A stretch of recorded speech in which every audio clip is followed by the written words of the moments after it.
ओम श्री गुरुभ्यो नमः। हम कर रहे हैं साधना पंचकम। और जो लोग पहली बार यहाँ पर आए हैं उनको बता दूं, साधना पंचकम एक टेक्स्ट है जो आदि शंकराचार्य द्वारा रचित है। तो यहाँ पर कुछ 40 स्टेप्स बताए गए हैं हमारी साधना के लिए।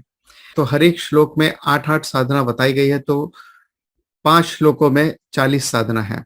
अब जो आज जो साधना के बारे में हम डिस्कस करेंगे वो हमारे रोजमर्रा के जीवन में हमारा character conduct with reference to food वगैरह कैसा होना चाहिए उसके बारे में आज बताया है।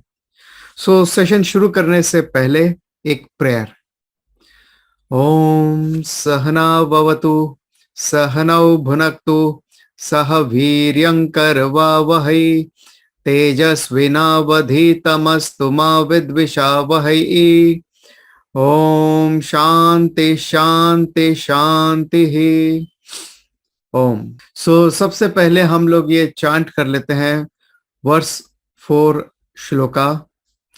तो मैं एक बार चांट करूंगा और मेरे पीछे आप रिपीट कर सकते हैं। शुद्व्याधिश्च चिकित्स्यतां प्रतिदिनम, शुद्व्याधिश्च चिकित्स्यतां प्रतिदिनम, भिक्षौषधं भुज्यताम्, भिक्षौषधं भुज्यताम्, स्वाद्वन्नं न तु याच्यतां विधिवशात्, स्वाद्वन्नं न तु याच्यतां विधिवशात्, प्राप्तेन सन्तुष्यताम्, प्राप्तेन सन्तुष्यताम्, शीतोष्णादिविषह्यतां न तु वृथा, शीतोष्णादिविषह्यतां न तु वृथा, वाक्यं समुच्चार्यताम्, वाक्यं समुच्चार्यताम्, औदासीन्यमभीप्स्यतां जनकृपा,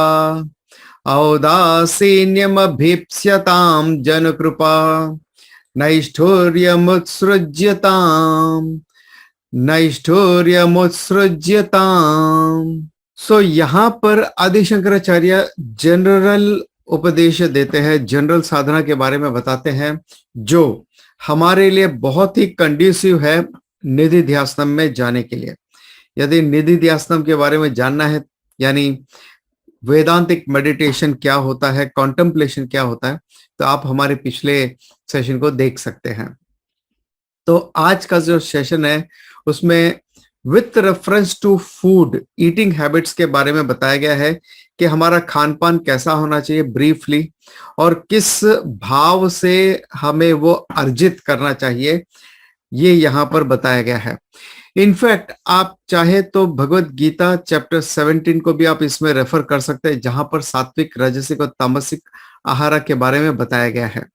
तो अगर आप वो भी जानना चाहते हैं तो हमारा एक वीडियो है एसेंस ऑफ भगवत गीता, उसमें चैप्टर 17 का जो सेशन है वो आप देख सकते हैं।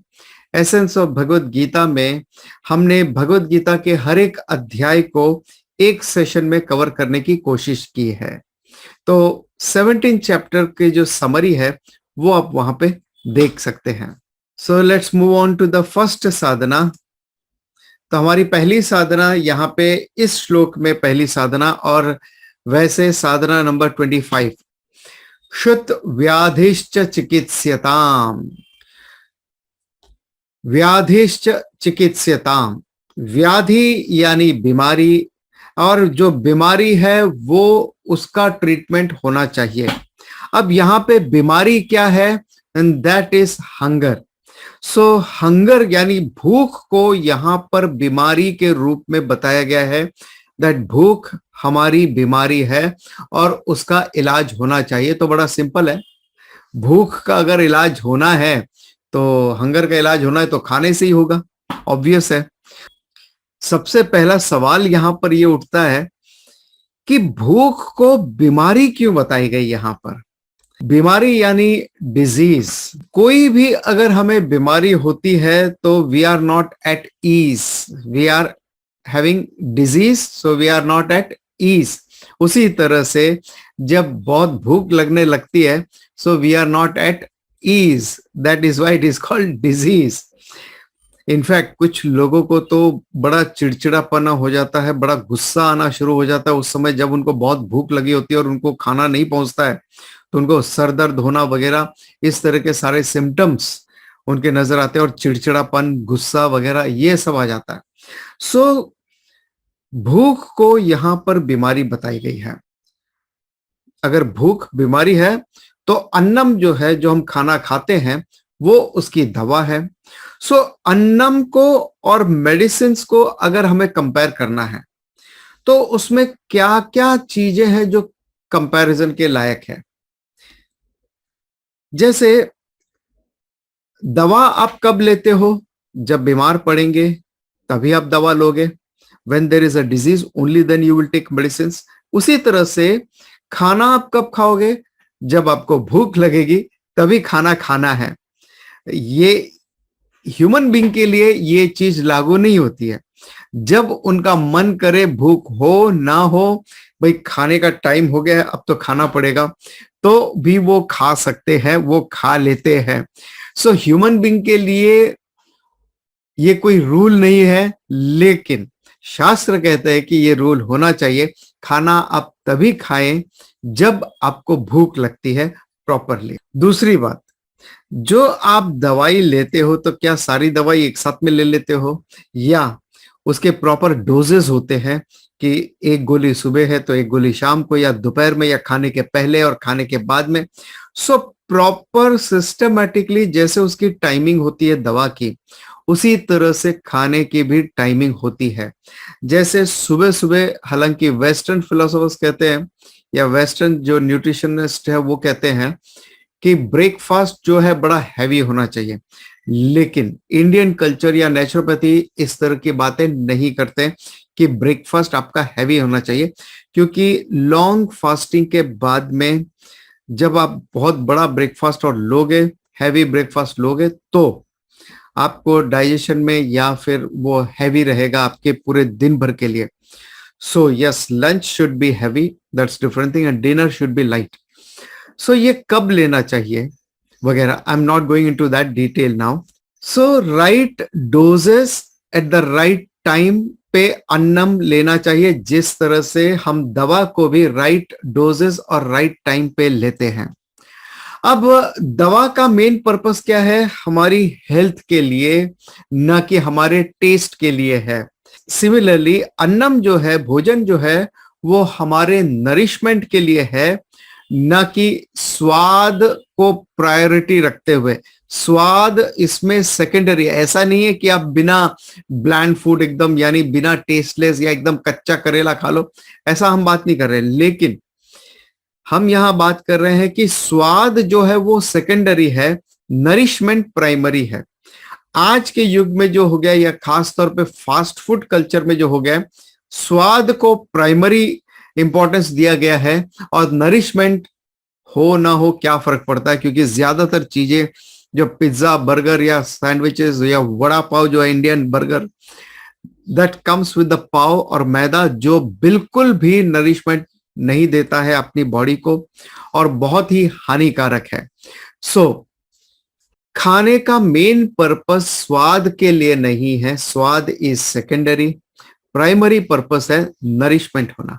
अदरवाइज लोग कॉफ सिरप को लिकर की तरह यूज कर लेंगे, बिकॉज कॉफ सिरप में लिकर होता है। जिन लोगों को वो हैबिट और छोड़नी है, तो कई लोग ऐसा कॉफ सिरप को यूज करते हैं और उसमें एक तरह का नशा, नींद आती है फिर बाद में। जिस तरह से मेडिसिन में आप चॉइस नहीं रख सकते, डॉक्टर साहब वो मीठी वाली गोली दो या वो काढ़ा मत दो, नहीं, we don't have any choice. जो हमारी डिजीज के लिए जरूरी है, डॉक्टर वो मेडिसिन हमें प्रिस्क्राइब करते हैं। ठीक उसी तरह से खाने में हमारे कोई राग द्वेषा नहीं होने चाहिए।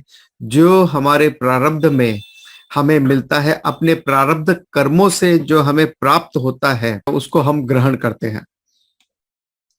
एट द सेम टाइम, अब हो सकता है कि जब आप बुफे में जाते हो तो वहां पे बहुत सारी आइटम्स रहती है। जब आप मेडिकल शॉप में भी जाते हो तो वहां दवाइयां तो बहुत सारी है, लेकिन आप प्रिस्क्रिप्शंस दे करके वही दवा लेते हो जो आपको चाहिए और उतनी ही लेते हो जितनी आपको चाहिए। उसी तरह से जहां पर बुफे लगा है तो आप वही लीजिए जिसकी आपको जरूरत है और जितना आपको चाहिए उस समय पर। अब ये आपके पास चॉइस है कि आप किस तरह से राजसिक फूड, तामसिक फूड और नॉनवेज को, नॉनवेज इज ऑल्सो तामसिक फूड क्योंकि वो हिंसात्मक है, तो आप किस तरह से उसको ना कर सको ये कैपेसिटी आपके पास है। So you have to make a choice at the buffet counter कि आपको क्या पिकअप करना है वहां से और क्या छोड़ना है। लाइक क्रिकेटर, बैट्समैन, क्रिकेट में जैसे बैट्समैन है कि कौन सी बॉल को हिट करना है, कौन सी बॉल को जस्ट प्ले करना है और कौन सी बॉल को छोड़ देना है, ये उसे अच्छी तरह से पता है। और जिस तरह से आप एक्सपायरी डेट की मेडिसिन नहीं लेने चाहिए आपने, उसी तरह से एक्सपायरी फूड हमें नहीं खाना चाहिए। तो इसका मतलब ये नहीं है कि हम कैन के ऊपर देखें या बॉटल्स में देखें कि इसकी एक्सपायरी डेट तो अभी 9 महीने है, चलेगा, आफ्टर एडिंग प्रिजर्वेटिव्स। सो यहां पर एक्सपायरी डेट और जो है या जो फूड जो है वो घर का बना हुआ खाना होना चाहिए और उसकी एक्सपायरी डेट नहीं होती, उसकी एक्सपायरी टाइम होती है। कोई भी कुक्ड फूड जो है 3 घंटे तक, यानी एक यमा जो है उसको कहते हैं 3 घंटे तक जो है वो फ्रेश रहता है, उसके बाद में जो आप खाते हो वो फ्रेश नहीं है। लेकिन आज के इस आधुनिक युग में जहां पर हमें टिफिन लेकर जाना पड़ता है ऑफिस तक, तो ये संभव नहीं होता है, बट एटलीस्ट हो सके उतना आज का खाना कल तक ना रखें, आज का खाना आज ही खत्म कर दें।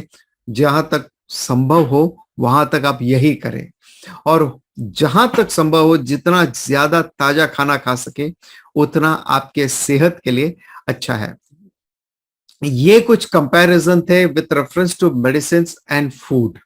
अब हम चलते हैं अपने नेक्स्ट साधना की तरफ। सो हमारी साधना नंबर 26 है प्रतिदिनम भिक्षाौषधम भुज्यताम।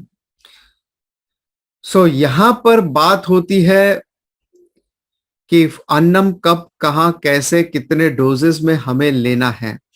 प्रतिदिनम भिक्षा औषधम भुज्यताम, भुज्यताम यानी आप उसको एंजॉय करो, उसका भोग करो।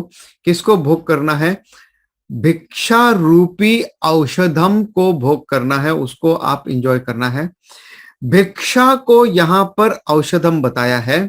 भिक्षा यानी लिविंग ऑन आर्म्स। अब आप कहोगे सर हम तो अपनी अर्निंग खुद करते हैं और अगर हर एक कोई भिक्षा पे जिएगा तो भिक्षा देने वाला ही कोई नहीं रहेगा। सो यहां पर भिक्षा का एक गहरा अर्थ है। भिक्षा यहां पे मतलब है कि आपके कर्तव्य कर्म करने के बाद, आपके प्रारब्ध कर्म करने के बाद उसका जो फल मिलता है वो आप एक्सेप्ट करते हो, यानी कर्म योग की भावना से आप कर्म करते हो और कर्म योग की भावना से आप फल को रिसीव करते हो। अब कर्म योग की भावना क्या है आप मुझे नीचे कमेंट करके बताइए। सो कर्म योग की भावना से कर्म करना है और जो फल मिलता है उसको एक्सेप्ट करना है, रिसीव करना है। तो ये हो गई आपके लिए भिक्षा। लेकिन जो ब्रह्मचारी है यानी जो अध्ययन में है और जो सन्यासी है वो भिक्षा पे जी सकते हैं, लेकिन जो गृहस्थ है, वानप्रस्थी है, वो भिक्षा देने के लिए होते हैं, लेने के लिए नहीं होते हैं। तो यहां पर भिक्षा का मतलब है कि अपने प्रयत्न का हमें जो कुछ फल मिलता है, जो जैसा फल मिलता है उसको एक्सेप्ट करके उसको एंजॉय करना है। बट नो डाउट यहां पर अगर शंकराचार्य जी एड्रेस कर रहे हैं तो वो डायरेक्ट संन्यास आश्रम के लिए एड्रेस कर रहे हैं। वो तो सन्यासियों को तो चाहिए कि वो भिक्षा पे जिए या ब्रह्मचारी जो है वो भिक्षा पे ही जीते हैं। सन्यासी का मतलब ये नहीं है कि जिसने औकर लिया है। सन्यासी का मतलब है कि जिसने इस सांसारिक जगत से अपने आप को विड्रॉ कर लिया है, जिसने ये आत्मविद्या हासिल करने के लिए जो प्रयत्नशील है, कार्यरत है, तो ऐसा व्यक्ति भी सन्यासी माइंड जिसका है वो सन्यासी है। तो आप भी कई बार ऐसे देख सकते हैं जो सन्यासी के औकर पहनकर भी जो सन्यासी नहीं है, और गृहस्थी होकर के भी जो सन्यासी है, ये संभव है। भुज्यताम, to be taken, to be enjoy, to be, उनका उपभोग करना, प्रतिदिनम, डेली। सो भिक्षा इज औषधम। भिक्षा में, भीख में और भत्ता या वेतन में क्या फर्क है? ये तीन चीजें हैं, भिक्षा, भीख, भत्ता या वेतन। तो भत्ता ये एक तरह का अलाउंस हो जाता है, या वेतन जो है आपकी सैलरी हो जाती है। इन शॉर्ट, जब तक आप किसी कंपनी में, किसी ऑर्गेनाइजेशन में काम करते हैं, तो उसके बदले में आपको सैलरी मिलती है, और उसके अलावा, सैलरी के अलावा कई जगह पे भत्ता आपको मिल सकता है। भत्ता यानी अलाउंस आपको मिल सकता है, जैसे ट्रैवलिंग अलाउंस है, फूड अलाउंस है, आपके रेंट अलाउंस है वगैरह। तो इस तरह के कई अलाउंसेस आपको मिलते हैं।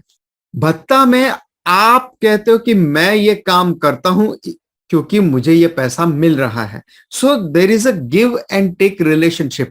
अगर मुझे इतना मिलेगा तो मैं इतना दूंगा, या मैं ये काम करूंगा, या मैं ये काम करूंगा तो आप मुझे इतना देते हो। So there is a give and take relationship. दूसरा है भीख। भीख में क्या है कि मेरी तरफ से कोई कंट्रीब्यूशन नहीं है, but I just want to receive it. I can't contribute either, या तो मैं कुछ कंट्रीब्यूट करने के कैपेसिटी नहीं है मेरी, या मैं करना नहीं चाहता, लेकिन मैं केवल हासिल करना चाहता हूं, लेना चाहता हूं लोगों से। वो है भीख। Without contributing a person is receiving on arms. भिक्षा क्या है कि पर्सन ने खुद को, अपने आप को ही समर्पित कर दिया है। कुछ लोगों को लगता है कि जो व्यक्ति आत्मज्ञानम के लिए जाते हैं वो स्वार्थी होते हैं। इनफैक्ट वो पूर्णतया स्वार्थी से भी ऊपर, निस्वार्थी से भी ऊपर परमार्थी होते हैं। और जो परमार्थी होते हैं, यानी जिसने अपनी इंडिविजुअलिटी को भी, अपने अस्तित्व को ही जो दे दिया है। और ऐसा शास्त्रों में एग्जाम्पल देते हैं क्लाउड्स के बारे में, कि क्लाउड्स जो होते हैं वो खुद को दे देते हैं, सौंप देते हैं, अपने आप को ही दान कर देते हैं वर्षा के रूप में। उसी तरह से साधु संत जो होते हैं और जो भिक्षुक होते हैं, वो लोग हैं जिन्होंने अपना सब कुछ दे दिया है, और they are living only on arms then. वो केवल भिक्षा पे जीते हैं। सो अगर आप देखो, भिक्षुक जो है वो सात्विक है, भिखारी जो है वो तामसिक है, बिना कुछ दिए वो लेना चाहता है, और भत्ता और वेतन लेने वाला व्यक्ति जो है वो राजसिक है। क्योंकि गिव एंड टेक रिलेशनशिप है, अगर मुझे कंडीशन अप्लाइज है, अगर मैं दूंगा क्योंकि मुझे मिल रहा है इसलिए। और यहां पे भिक्षा का मतलब है आपको जो कुछ मिला, जितना मिला, आपके कर्मों का फल, उसमें आप संतुष्ट रहिए। सो प्रतिदिनम, प्रतिदिनम के यहां पे दो मायने निकल के आते हैं। एक तो डेली फूड कंजम्पशन करना है, लेकिन डेली फूड जो कंज्यूम करना है वो कितना करना है। ऐसा नहीं कि पिछले 2 दिन से मैंने फास्टिंग की है इसलिए आज ज्यादा कर लूं, या अगले 2 दिन फास्ट करना इसलिए आज थोड़ा ज्यादा खा लूं। नहीं, डेली कंजम्पशन जो है राइट क्वांटिटी में होना चाहिए, राइट डोजेस पे होना चाहिए, राइट टाइम पे होना चाहिए, पहली बात। दूसरी बात, प्रतिदिनम कुक्ड फूड होना चाहिए, यानी हर मील आपका प्रतिदिनम, यानी हर दिन वो कुक होना चाहिए। वो कल का, परसों का, तरसों का बासी खाना नहीं होना चाहिए। उसे कहेंगे हम प्रतिदिनम जो भिक्षा ग्रहण करते हैं, यानी फ्रेश भिक्षा है, हर दिन की फ्रेश भिक्षा है। जो भिक्षुक होता है वो भिक्षा कलेक्ट करके 2-4 दिन के लिए स्टोर करके नहीं रख सकता। इनफैक्ट कई भिक्षुक तो ऐसे होते कि एक बार जाएंगे भिक्षा लेने, दिन भर में 5 घर जाएंगे, ज्यादा में ज्यादा, उससे ज्यादा नहीं जाएंगे, और जो मिला उतने में संतुष्ट है।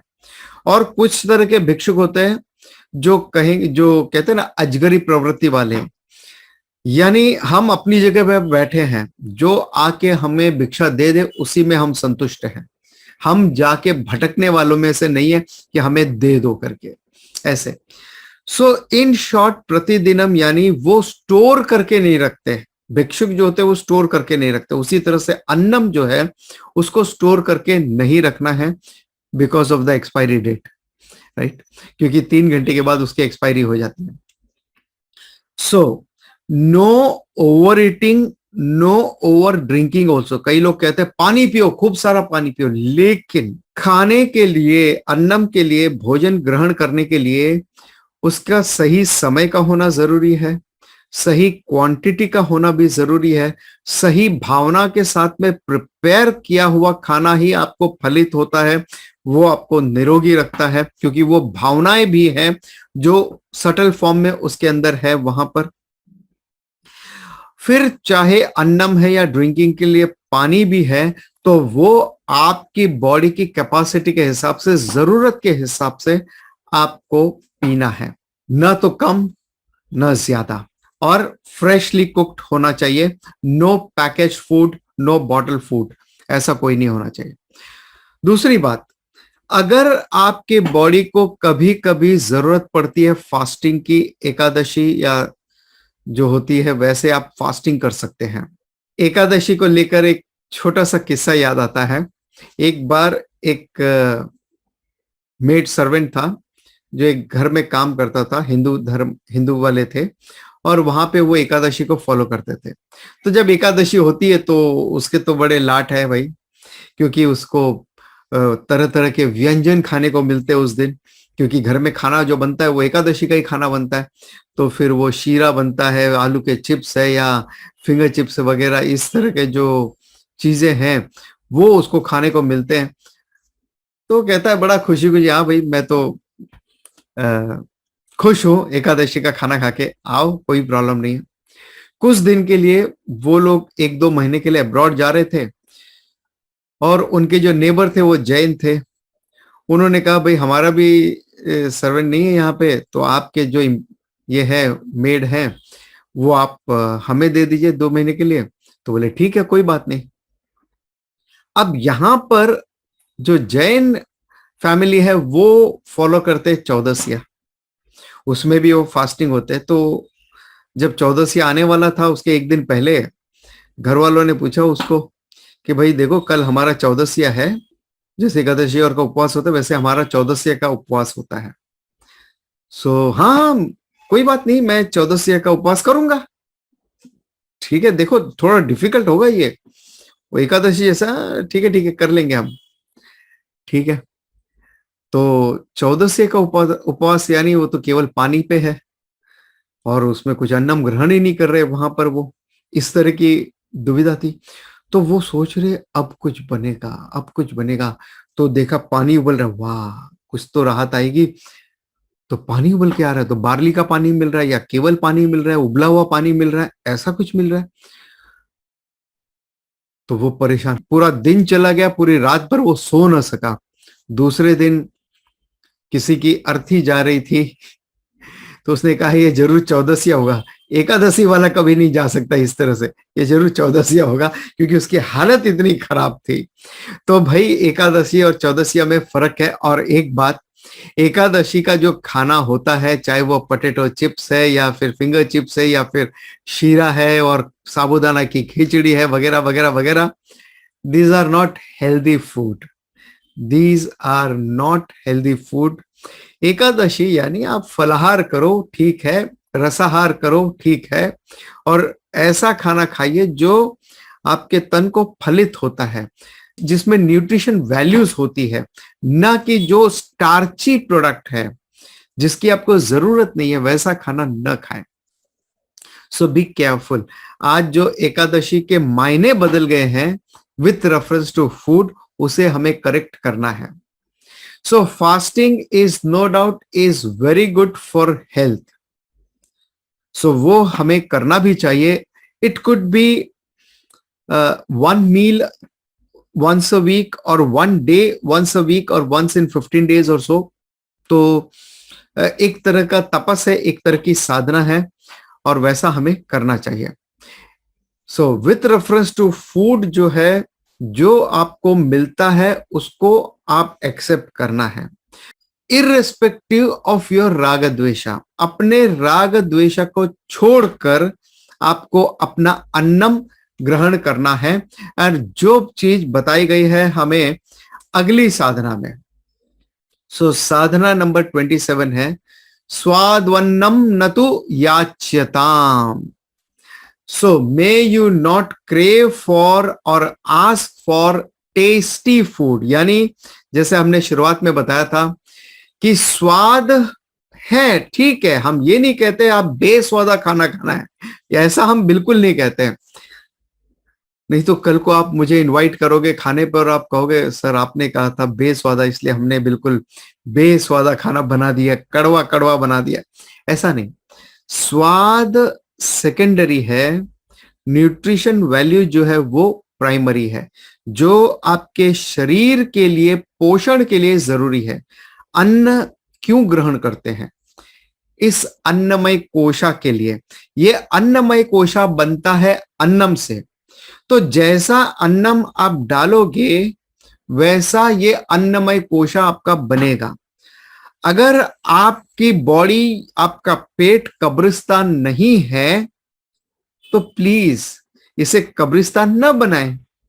ये पेट है आपका, जहां पर एक ज्वाला है, आपकी भूख है जो अन्नम को ग्रहण करता है और उसको न्यूट्रिशन में कन्वर्ट करता है और आपके शरीर को पोषक तत्व प्रदान करता है। लेकिन अगर आप डेड फूड खाते हैं, it could be over cooked है या डेड बॉडी आप अगर खाते हो, so you are making it कब्रिस्तान, या इसको भी आप डेड बनाते हो। अगर आप लिविंग फूड यानी जिंदा जानवर खाना, ऐसा भी नहीं है प्लीज। वेजिटेशंस हैं प्रॉपर, जिसमें न्यूट्रिशन वैल्यू सबसे ज्यादा होती है, लाइफ सोर्सेस सबसे ज्यादा है, जिसको खाने से आपको ज्यादा आनंद भी मिलेगा और न्यूट्रिशन वैल्यूज भी आपको मिलते हैं। तो स्वादु अन्नम न याच्यताम। So do not go for the taste, but what is required, what is necessity for your body, take it that much. दूसरी बात, राग द्वेषा with reference to food really spoil your enjoyment. जितने ज्यादा आपके राग द्वेषा होंगे उतना कम आप फूड को एंजॉय कर पाओगे लाइफ में। तो अगर आपको ज्यादा जानकारी चाहिए राग द्वेषा के बारे में तो नीचे कमेंट करना कि राग द्वेषा are your biggest enemy in life. तो आप मुझे नीचे कमेंट करिएगा। और दूसरी बात, हमारे साधना के ऊपर सेशंस होते हैं हर गुरुवार को, लेकिन फिलहाल वो संडे के साथ मर्ज किया है क्योंकि वहां पे कुछ वैल्यूज हम डिस्कस कर रहे हैं। दोबारा से वो शुरू हो जाएगा थोड़े दिनों के बाद, हर गुरुवार को शाम को 7 बजे ओनली ऑन जूम। तो उसके लिए भी आप नीचे टेलीग्राम ग्रुप को ज्वाइन कर लें और उसमें आपको सारे अपडेट्स मिलते रहेंगे।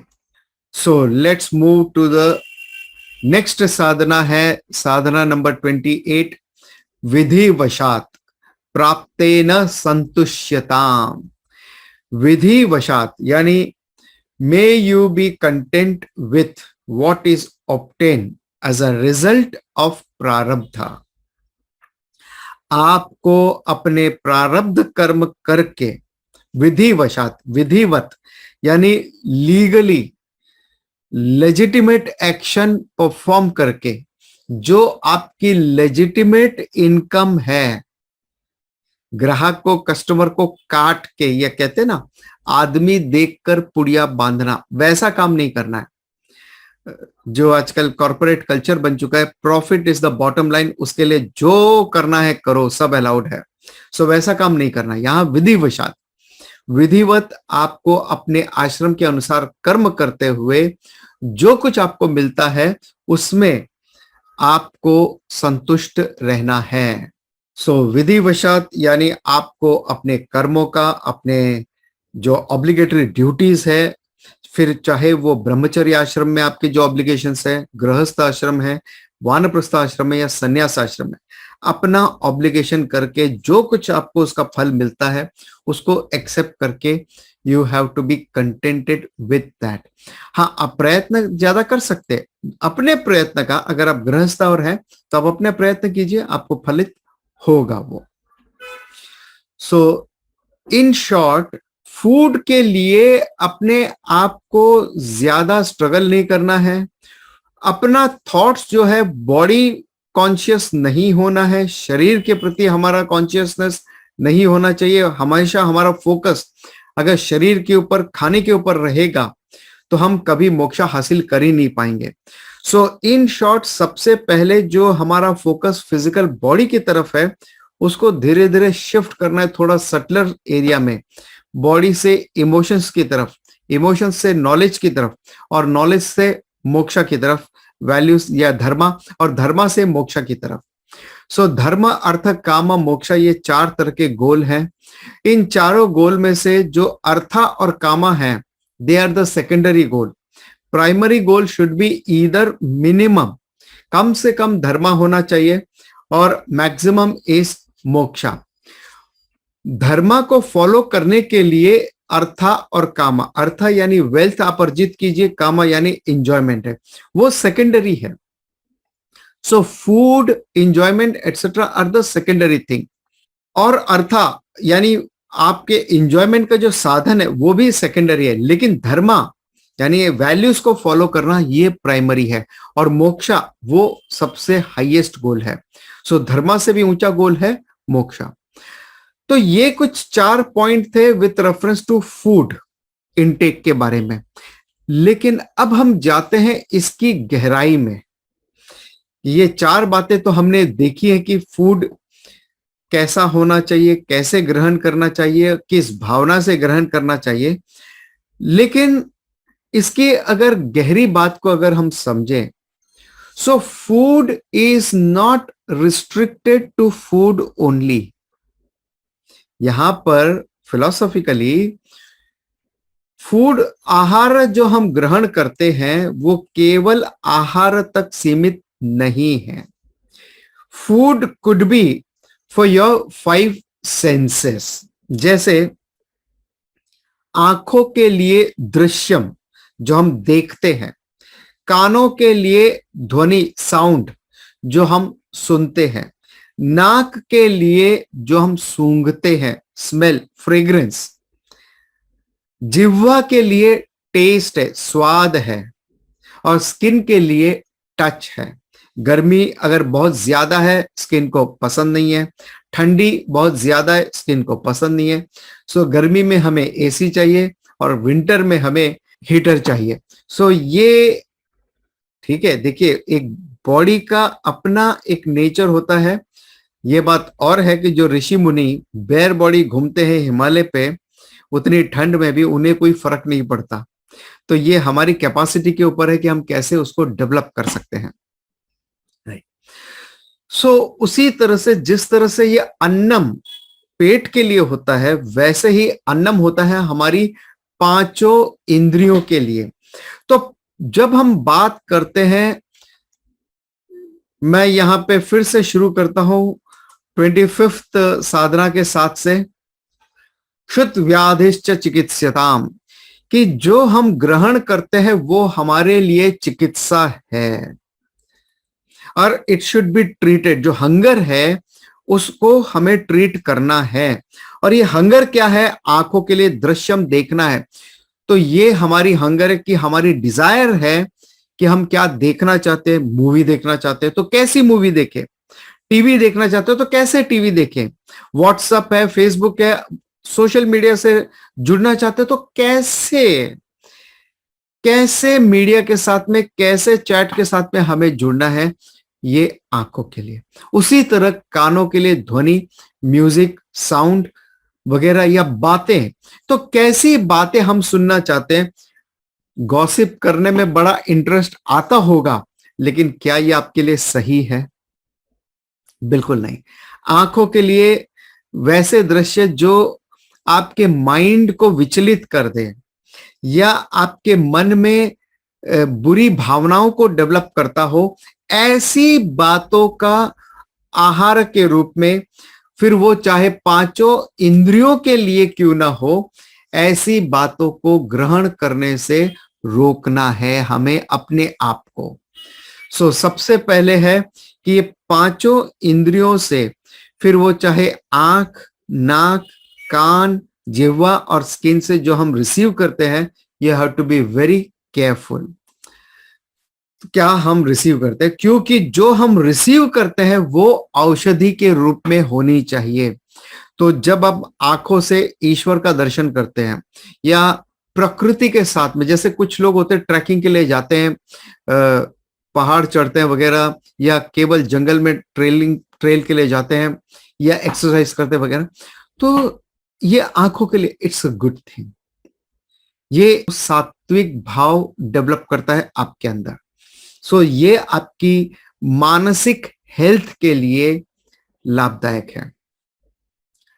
उसी तरह से कानों के लिए कैसी म्यूजिक आप सुनते हो।